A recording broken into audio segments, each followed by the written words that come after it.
Okay, so we're going to do some more practice with K. It says, consider the following reaction, and I give you, this is a very heavily organic reaction, because look, you'll see there's butanoic acid, ethanol, ethyl butanoate, and water, and they do the experiment 3 different times, all at the same temperature, and they want you to calculate K, the equilibrium constant, and then comment on what you notice. So, okay, here's my reaction, right? So first thing you want to do is write an equilibrium expression. So K equals products over reactants. It looks like everything is a 1-to-1 ratio, so you don't have to do any sort of exponents because there's no coefficients. They're all ones. So products divided by reactants.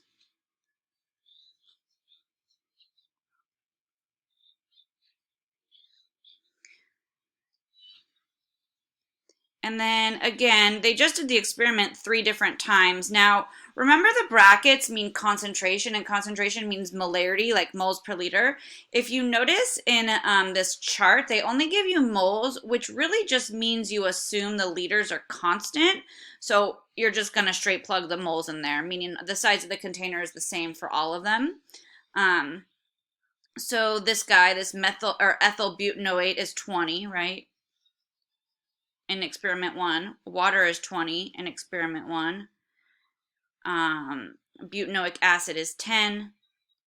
Ethanol is 10. 20 times 20 is 400. Divided by 10 times 10 is 100. 400 divided by 100 is 4. Okay, so that was for experiment 1. I guess I should do this. Experiment 1. So now we're going to do it again, but we're going to do it for experiment 2's values.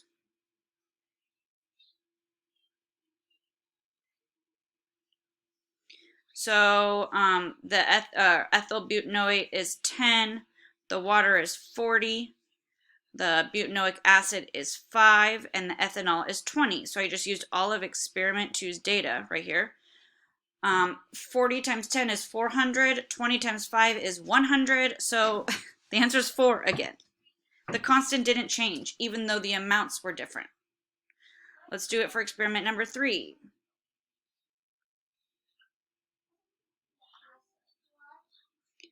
So experiment number 3, the ethyl butanoate is 12, the water is 10, the butanoic acid is 30, and the ethanol is 1. 12 times 10 is 120. 120 divided by 30 is 4. So the whole point of this is that if you reach equilibrium, you can reach equilibrium at different numbers. The constant doesn't change as long as you're at equilibrium. The only thing for that reaction that will change the constant is the temperature. Okay, so again, given equilibrium values, you plug in the equilibrium expression, solve for K.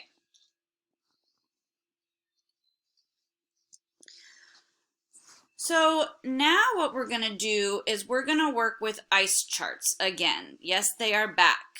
The ice charts are for when you have like initial amounts and equilibrium amounts, and it kind of helps you organize all of your information nicely. We have used them for limiting reactant problems because it helps you organize them, and now we're going to use them for equilibrium problems. So let's just review really quick. The first thing you do when you have a reaction is you write out the reaction and you balance it. If you're doing equilibrium, after you write out the reaction, the next thing to do is to write an equilibrium expression. K equals products over reactants raised to their respective coefficient. And if you know all of your equilibrium, concentrations, you can plug into your equilibrium expression and solve for K. Plug and chug. This is what we just did. All right? Now, the next thing I'm going to introduce to you today is B, and then the last thing we'll do together is C. So B is where I don't give you all equilibrium concentrations. I give you some initial starting concentrations, and then I give you like a subsequent equilibrium concentration, and you work your way backwards to figure out everybody's equilibrium concentration that you can then plug into the expression to solve for K. So that's what we're going to work with first right now. So I have 4 moles of nitrogen reacting with 6 moles of oxygen. These are assumed to be initial amounts. These are your reactants. It's what you have initially, I, in the beginning. Now they're in a 4-liter container, right? And we want to do molarities. So we're going to turn all of these into molarities. Moles per liter. So 4 moles divided by 4 liters is 1 molar. 6 moles divided by 4 liters is 1.5 molar. And so these are initial amounts. And then I go on to tell you that you have 3 moles of NO at equilibrium. So I do know one of my equilibrium values. So this is where an ice chart is handy. But first, we need to write out the reaction. So we have N2 reacting with O2.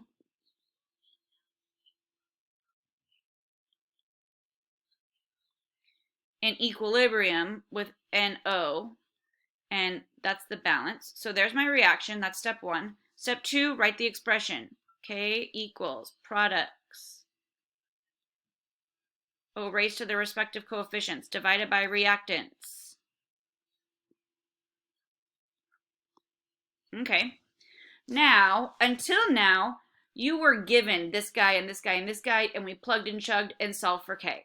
This one is a little bit different. So we're going to set up an ice chart. And a hint that an ice chart will be helpful is if you have initial amounts, like starting amounts. So remember, it was 4 moles per 4 liters, so that's 1 molar, right? And the oxygen was 6 moles per 4 liters, so that's 1.5 molar initially, starting out. And you should not have any product initially, because the reaction hasn't started yet.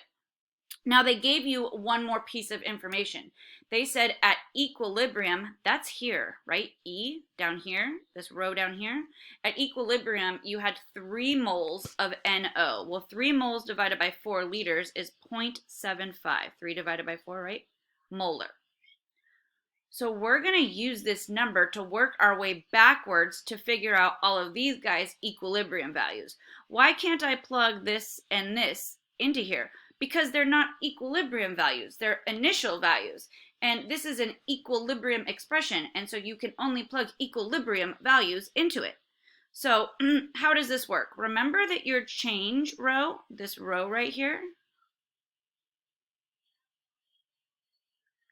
this is your stoichiometry row. This is where you do mole-to-mole ratios across the reaction. So here's the deal. If you didn't have any of this to begin with, and you ended up with 0.75 of it, I obviously gained positive 0.75 of it.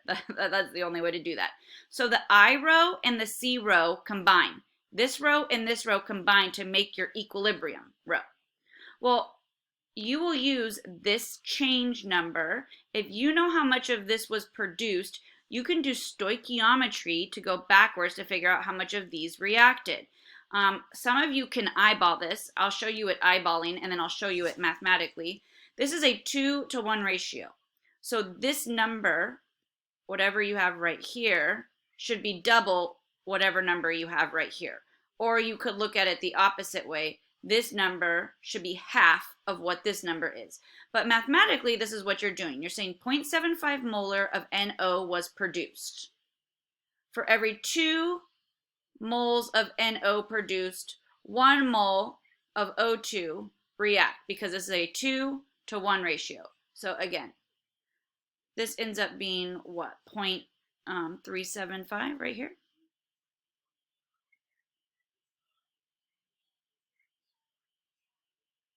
Now, the nice part is that the oxygen and the nitrogen react in the same ratio. This is a 1-to-1 ratio. So if this is how much I lose, right, because it's a reactant, that is also how much I'm going to lose of this reactant. Reactants lose in concentration and products gain in concentration. So now, to find the equilibrium concentrations of nitrogen and oxygen, you combine the initial value with the change value. I started off with 1 molar. I lost 0.375 molar, so I end up with, at equilibrium, 0.625 molar of nitrogen at equilibrium. Okay, and then the oxygen. I had 1.5 molar of it.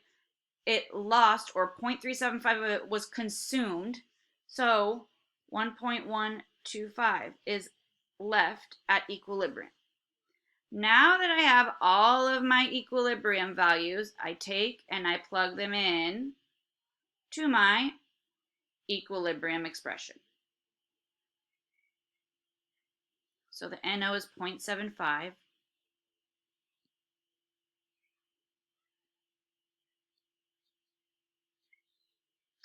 The N2 is 0.625.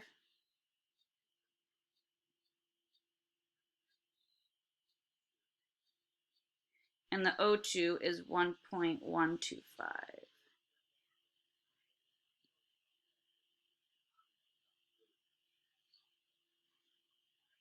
Now, don't forget to square your top number. I'm going to give you a second to calculate it out, but you should be getting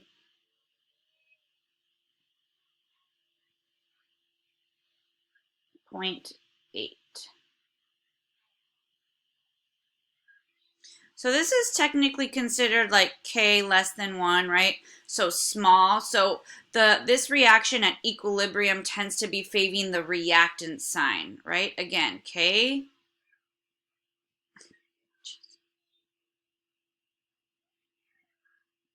is products. My gosh.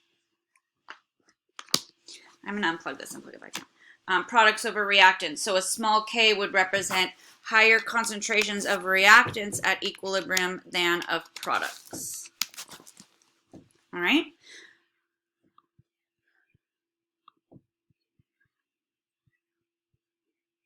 Yeah, I got the initial values so we could plug in molarity, right? These brackets mean molarity, by taking moles and dividing by liters, because moles divided by liters is molarity.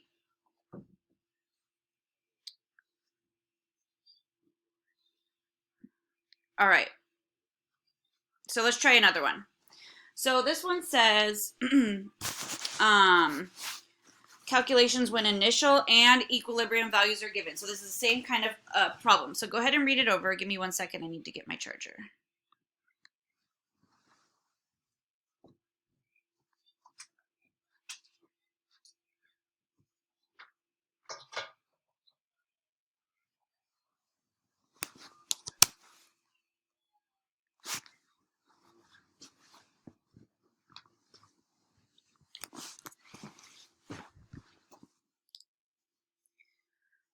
Okay, so we have a 1 liter flask, which is really nice to get molarity. 2 moles divided by 1 liter is 2 molar. I have 2 gases at the beginning of a reaction, so initially, and then they give you an equilibrium value of one of the gases present at equilibrium. They want you to calculate K. So here's my reaction. Set up the equilibrium expression. So K, oops, I want to do this in a different color. K equals products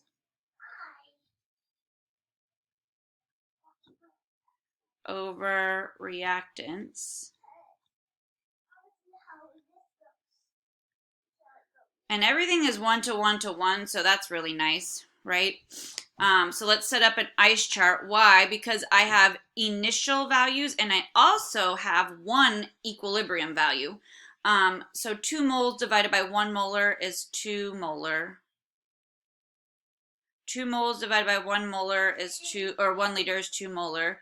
No products initially. And then they did give me one extra piece of information, and that was that the NO was 1.3 moles at equilibrium. So that goes in the E row. Divided by 1 liter is 1.3 molar. So look, if I didn't have any and I ended up with 1.3, I must have gained 1.3. What's nice about this one is everything is in a 1 to 1 to 1 ratio. So if I gained 1.3 of this product, I will also gain 1.3 of this product. Now, this is still a 1 to 1 ratio, but reactants lose concentration. And then this will lose the same concentration, 1 to 1 to 1 to 1. So 2 minus 1.3 is 0.7. 2 minus 1.3 is 0.7. 0 and 1.3 is 1.3. So now I have all of my equilibrium values to plug into my equilibrium expression. I just take all of these guys and I plug them in respectively. So the SO3 is 1.3.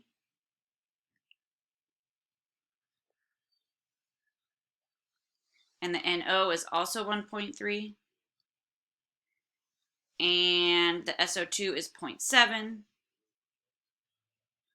And the NO2 is also 0.7. So that equals K. So now we plug in chug.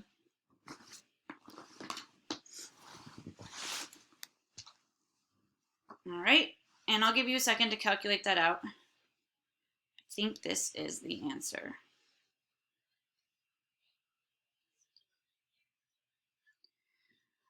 So this would kind of be termed as K greater than the number 1, meaning K is bigger.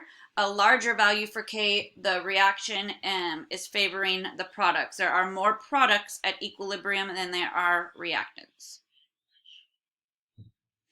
All right, so this way to find the equilibrium constant is just a little bit more work because I didn't give you all equilibrium values. I gave you some starting values and then like one equilibrium value, and we had to work around that. This last one is going to be different from the other types of problems we've been doing, because in the other types of problems we were doing, we were solving for K. This type of problem, I'm going to give you K, so we're not solving for it. Meaning we're trying to find something else, like the concentration of something instead of K. So like when we solve for K, it's because we know all of the values in the expression, all the concentrations or all the pressures, right? Remember, we can plug pressure into there. Now, if I give you K, it probably means we're solving for one of the concentrations or one of the pressures. So let's look at this reaction.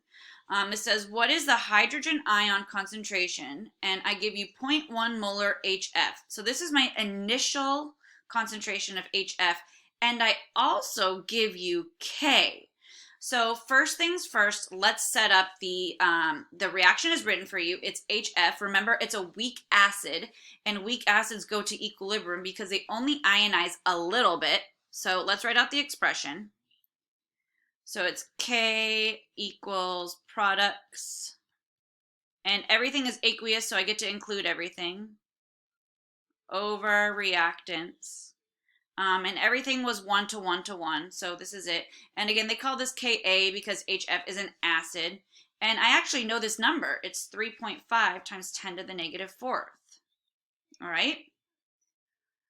Now, I have the weak acid going to equilibrium with its ions. And I'm going to set up an ice chart because I gave you an initial value of 0.1 molar. And then you shouldn't have any product initially, I.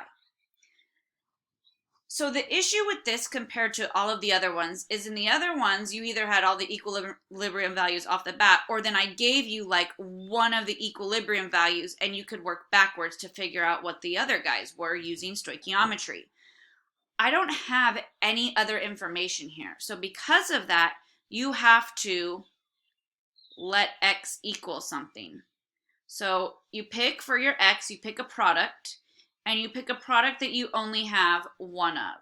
And you let it equal that thing at equilibrium. So let X equal the concentration of hydrogen at equilibrium. I could have just as easily picked fluoride, F minus.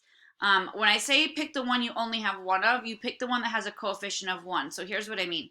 If I were to throw a 2 in front of this guy, you should not pick hydrogen. You should pick fluoride because there's only one of them. So that this is X and then this would be 2X. Otherwise, you're going to have fractions, and I personally don't like fractions, so I try to avoid them. I'm just giving you that as a strategy. So I just said I'm going to let X equal hydrogen at equilibrium. So for E, hydrogen is the letter X.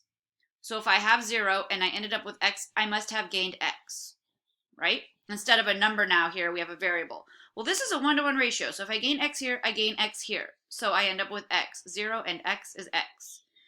And then this is a 1-to-1 ratio, but this is a reactant, so I'm going to lose concentration. So this ends up being 0.100 minus X. And now you take these guys and you plug them in to the equilibrium expression. These are my equilibrium values. So the hydrogen ion concentration is X. The fluoride concentration is X. And then the HF is 0.1 minus X.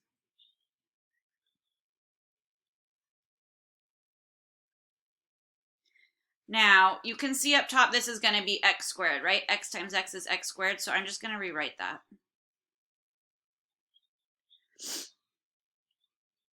And unfortunately, this looks pretty ugly like a quadratic to me right now, the way it's written. So we're going to do something to make our life easy, and here it is. You're going to assume that X is much smaller than the number you're subtracting it from. And in this case, we're subtracting X from the 0.1. Here's what I mean by that.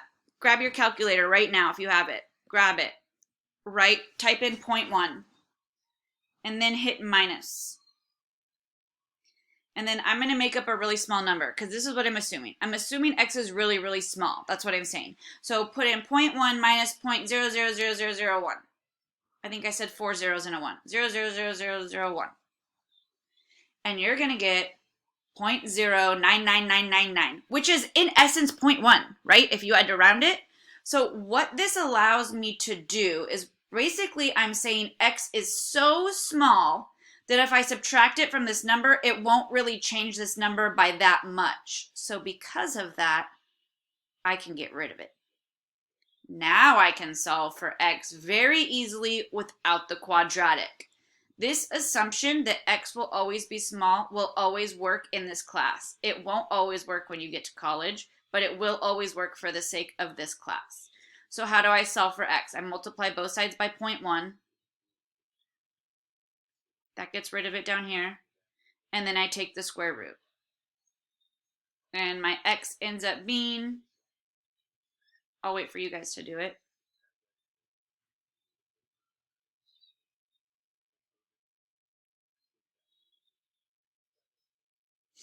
It's like 5 point, oh, I forgot.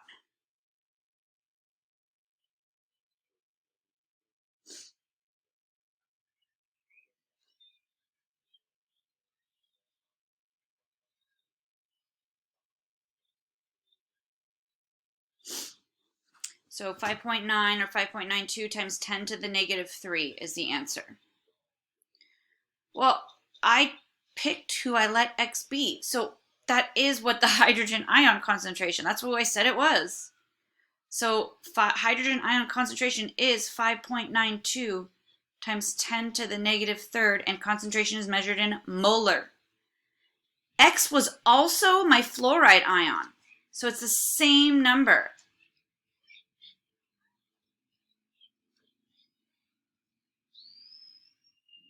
Now, for the HF, I have to take 0.1 and subtract the X, 5.92 times 10 to the negative 3. And it does change it a little bit.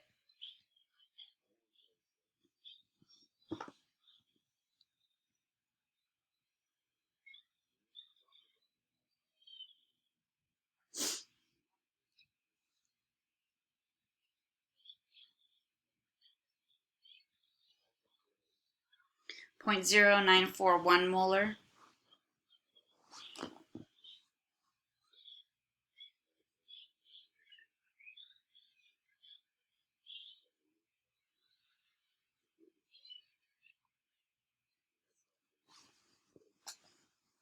Okay, so these are my answers. Notice HF is drastically higher in concentration than the H and the F minus. That is because weak acids exist mostly as the intact acid as opposed to the ionized version of the acid. Now, it does dissociate a little bit. There is a little bit of concentration of this and a little bit of concentration of this. And because there are small concentrations of the ions present, it does conduct electricity a little bit, but it is a weak electrolyte because it's a weak acid. There aren't a ton of ions in there, okay? It's mostly this guy. Now, you don't need to know this right now, but I want to show you where this is heading. And this is why I was saying this is really important. They're eventually going to give you this problem and ask you what the pH of the solution is. So this is an acid, right? So hopefully we end up with an acidic pH, but I'm just going to show you really quick. I'm just doing a really quick thing. You don't need to know how to do this for the test. I'm just kind of giving you a heads up. There's an equation for pH. No, you don't have to memorize it. pH equals negative log of H, concentration. Because however much hydrogen concentration you have in solution determines the acidity of a solution. So, on your calculator, find your opposite button, not your subtraction button. You should have a negative button. And then hit your log button, not your natural log button, your log button. And we just calculated the hydrogen ion concentration, right? We said it was 5.92 times 10 to the negative 3. Right, that's what we said. The hydrogen concentration was 5.92 times 10 to the negative 3. So you take that, you hit your opposite button, log that number. What do you get? It's 2 point something, right? Oh wait, I don't remember what it was from last class.